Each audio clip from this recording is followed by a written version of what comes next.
Hello everyone. जिन भी students को third grade mains के नोटिफिकेशन का इंतज़ार था, तो आपका रीड थर्ड ग्रेड मेंस का नोटिफिकेशन फाइनली आज आ चुका है।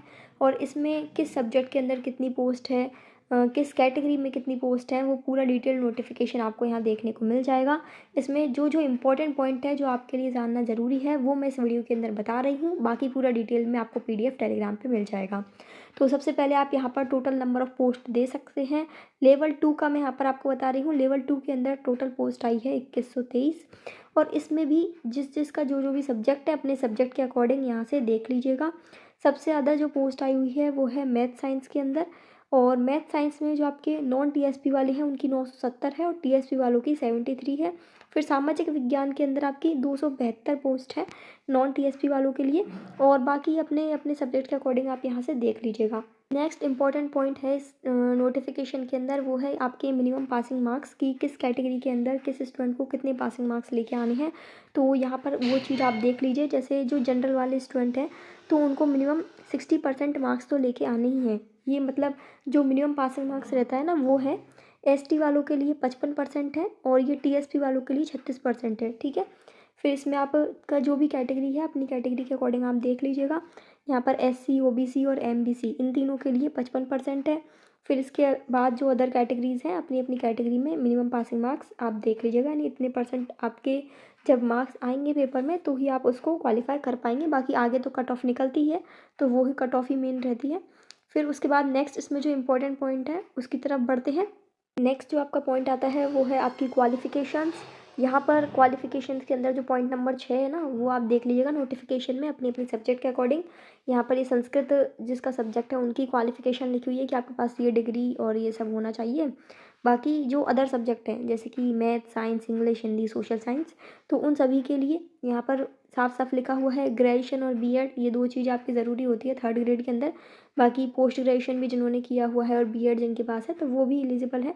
तो अपने अपने सब्जेक्ट के अकॉर्डिंग देख लीजिएगा। ये सब तो आपको पता ही होगा, बेसिक चीज़ें हैं। रीट के अंदर जो आपने पात्रता परीक्षा है उसमें भी आपने इसी के अकॉर्डिंग ही फॉर्म भरा होगा। अब यहाँ पर जो मेन इंपॉर्टेंट पॉइंट है जो कि काफ़ी सारे स्टूडेंट पूछ रहे थे, उनका ये डाउट इन्होंने क्लियर कर दिया है। यहाँ पर साफ साफ लिखा हुआ है परीक्षा दिनांक की अंतिम तिथि के पश्चात अर्जित योग्यता मान्य नहीं होगी। ऐसे अभ्यर्थी अपात्र होंगे। यानी जिनका भी डिग्री, चाहे जो BEd कर रहे हैं इस वक्त, जो BSTC कर रहे हैं इस वक्त, जो 4 ईयर का इंटीग्रेटेड BA BEd या BSc BEd कर रहे हैं, तो जिनका भी डिग्री जो अपना एग्ज़ाम का डेट है उसके बाद यदि कंप्लीट होता है तो वो स्टूडेंट एलिजिबल नहीं होंगे। यानी इस वक्त जो अपने 4th ईयर के अंदर हैं तो उन 4th ईयर वालों का, यानी जो अपने BA BEd और BSc BEd के 4th ईयर के अंदर हैं और जो BEd के अपने 2nd ईयर के अंदर हैं, वो स्टूडेंट एलिजिबल नहीं होंगे क्योंकि उनकी डिग्री 2026 में कंप्लीट होगी और जबकि एग्ज़ाम आपका जनवरी में ही लग जाएगा। तो वो वाले स्टूडेंट्स यहाँ पर साफ साफ अनएलिजिबल हैं। तो आप लोगों के लिए बेस्ट ऑप्शन रहेगा कि आप जो 2026 की 2nd ग्रेड की वैकेंसी आ रही है उसकी तैयारी करें।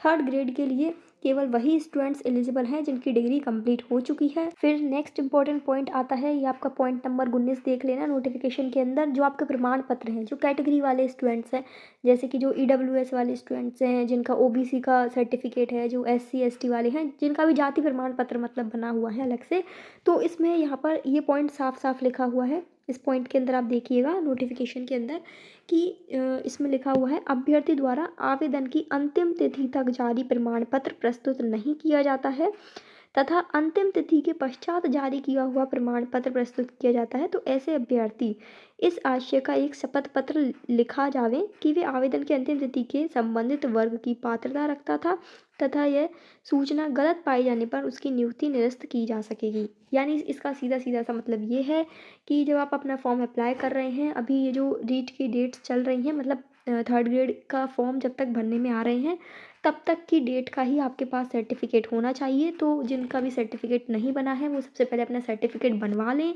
यदि आपका सर्टिफिकेट बाद में बनता है, आपने फॉर्म पहले ही भर दिया और आपका सर्टिफिकेट बाद में बनता है, उस सर्टिफिकेट में बाद की डेट आती है लिखी हुई, तो फिर आगे आपको दिक्कत आ सकती है, क्योंकि जब आप अपना फॉर्म भर रहे हैं तो अपने फॉर्म के अंदर जब आप कैटेगरी भरेंगे तो उस फॉर्म के अंदर कैटेगरी में आप चूज़ करेंगे कि आप अपना ईडब्ल्यूएस से हैं, ओबीसी से हैं, एससी एसटी जो भी है, तो उस फॉर्म में तो आप भर दोगे कि अपनी कैटेगरी के अकॉर्डिंग। लेकिन बाद में यदि आपने सर्टिफिकेट अपने जो डेट्स हैं फॉर्म भरने की डेट है उसके बाद का सर्टिफिकेट लगाया तो फिर आगे आपको दिक्कत हो सकती है, इसलिए अपना सर्टिफिकेट बनवा के रखें यदि अभी तक अभी आपने नहीं बनवाया है तो उसके बाद अपना फॉर्म फिल करें, ठीक है। नाउ लास्ट जो आपका सिलेबस है वो भी इन्होंने नोटिफिकेशन के अंदर दिया हुआ है, पॉइंट नंबर 23 आप देख सकते हैं। अब यहाँ लास्ट में आपको आपका अपने अपनी सब्जेक्ट का सिलेबस देख लेना है। जो आपका स्टार्टिंग वाला पोर्शन है सिलेबस पहले जैसा ही है, सिलेबस के अंदर कुछ भी चेंज नहीं हुआ है, वही राजस्थान जी के history art and culture, Rajasthani भाषा, राजस्थान का सामान्य ज्ञान, शैक्षिक परिदृश्य, तो ये पूरा सिलेबस तो आप नोटिफिकेशन के अंदर देख लीजिएगा। और इसके अलावा यदि आपके कोई भी सवाल हो, कोई भी क्वेश्चन डाउट, तो वो आप कमेंट सेक्शन में पूछ सकते हैं। इस नोटिफिकेशन का पीडीएफ आपको टेलीग्राम पे मिल जाएगा, तो वहाँ से आप चेक कर लीजिएगा। यहाँ जब आप इस पीडीएफ को ऊपर स्क्रॉल करेंगे तो आपको नीचे ही नीचे अपनी अपनी सब्जेक्ट के अकॉर्डिंग कैटेगरी वाइज सीट्स भी मिल जाएंगी। जैसे यहाँ पर जो भी स्टूडेंट्स का जो भी सब्जेक्ट है, जैसे ये हिंदी वाले सब स्टूडेंट्स हैं तो हिंदी वाले जिनका सब्जेक्ट हिंदी है तो हिंदी के अकॉर्डिंग 156 सीट है टोटल। अब उसमें भी जनरल की कितनी है, ईडब्ल्यूएस की कितनी है, एससी की कितनी है, एसटी की कितनी है, वो सब चीज़ें यहाँ डिटेल में आपको इस पीडीएफ के अंदर नीचे ही नीचे इन्होंने डाली हुई है कि किस कैटेगरी को कितनी सीट्स दी हुई है, ठीक है। वो सब चीज़ आप पीडीएफ में खुद से देख लेना अपने सब्जेक्ट के अकॉर्डिंग, अपनी कैटेगरी के अकॉर्डिंग, ठीक है। Thank you for watching this video.